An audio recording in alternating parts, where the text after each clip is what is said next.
1996 उत्तर प्रदेश विधानसभा चुनाव के दौरान कल्याण सिंह कुंडा विधानसभा क्षेत्र में भाजपा प्रत्याशी के प्रचार के लिए एक जनसभा को संबोधित करने पहुंचे थे। राजा भैया उस समय इंडिपेंडेंट कैंडिडेट के रूप में चुनाव लड़ रहे थे और क्षेत्र में उनका मजबूत प्रभाव था। कल्याण सिंह ने जनसभा को संबोधित करते हुए राजा भैया को कहा, कुंडा का गुंडा कहा। राजा भैया की कथित गुंडागर्दी और आपराधिक मामलों का जिक्र किया। ये कमेंट राजा भैया के लिए अपमानजनक था, क्योंकि वे खुद को क्षेत्र के एक प्रभावशाली राजपूत नेता के तौर में स्थापित करने की कोशिश कर रहे थे। राजा भैया 1996 का चुनाव जीतने के बाद सीधे कल्याण सिंह के आवास पहुंचे। उन्होंने कल्याण सिंह से इस कमेंट का कारण पूछा और कहा कि उन्हें ये बात बुरी लगी। राजा भैया ने इसे व्यक्तिगत अपमान माना, लेकिन बातचीत शांतिपूर्ण रही। बाद में राजा भैया ने खुलासा किया कि उन्होंने इस मुद्दे पर कल्याण सिंह से सफाई मांगी थी। राजा भैया की ताकत का असली असर 1997 में ही सामने आया। राज्य में बीजेपी बीएसपी अलायंस पावर में थे।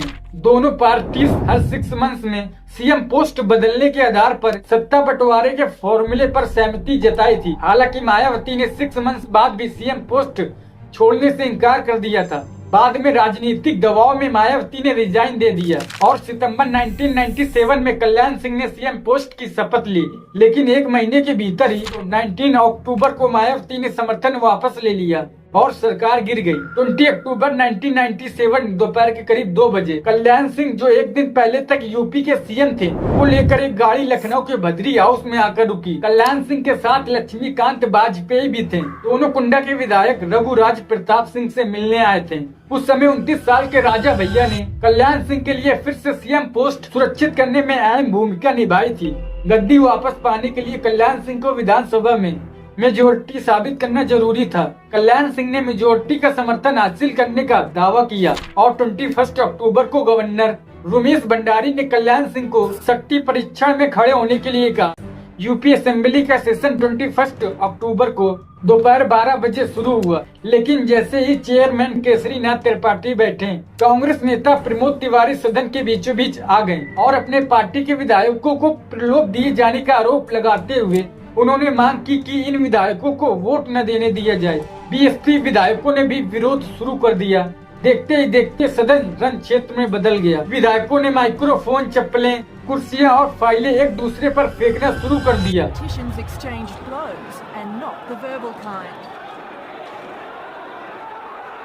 The assembly became a battleground as politicians hurled microphones and chairs at each other. Opposition जैसे बीएसपी, कांग्रेस, एसपी ने सदन को घेर लिया। वरिष्ठ भाजपा नेता कलराज मिश्रा और लालजी टंडन बुरी तरह घायल हो गए।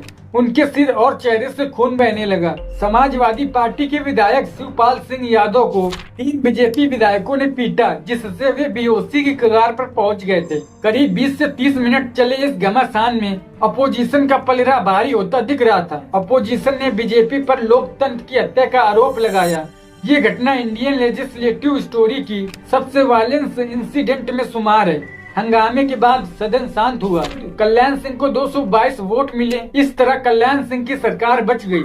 समर्थन के बदले राजा भैया को कल्याण सिंह सरकार में मिनिस्टर बनाया गया। यही राजा भैया की राजनीतिक उड़ान का पहला बड़ा कदम था।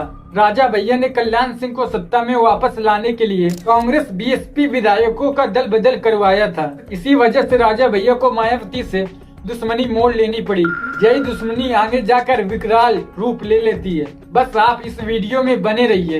ईयर 1998 में गवर्नर रमेश भंडारी ने कल्याण सिंह की सरकार को डिसमिस्ड कर दिया और जगदम्बिका पाल को सीएम बनाया, लेकिन ये निर्णय अधिक समय तक नहीं टिक पाया। जगदम्बिका पाल ने 21 फरवरी 1998 को सीएम पोस्ट की शपथ ली, लेकिन अगले ही दिन इलाहाबाद हाई कोर्ट ने गवर्नर के फैसले पर रोक लगा दी और जगदम्बिका पाल की सरकार को बहाल कर दिया। इस प्रकार जगदम्बिका पाल का कार्यकाल सिर्फ 1 दिन का रहा, जो देश में किसी भी सीएम का सबसे छोटा कार्यकाल माना जाता है। यही वजह है कि आज भी लोग 1 डे सीएम के नाम से जानते हैं। कल्याण सिंह का अंत 1999 में हुआ। नवंबर 1999 में कल्याण सिंह को हटा दिया। राम प्रकाश गुप्ता, फिर 2000 में राजनाथ सिंह। राजा भैया इन दोनों सरकार में sports and youth welfare minister के पोस्ट पर थे।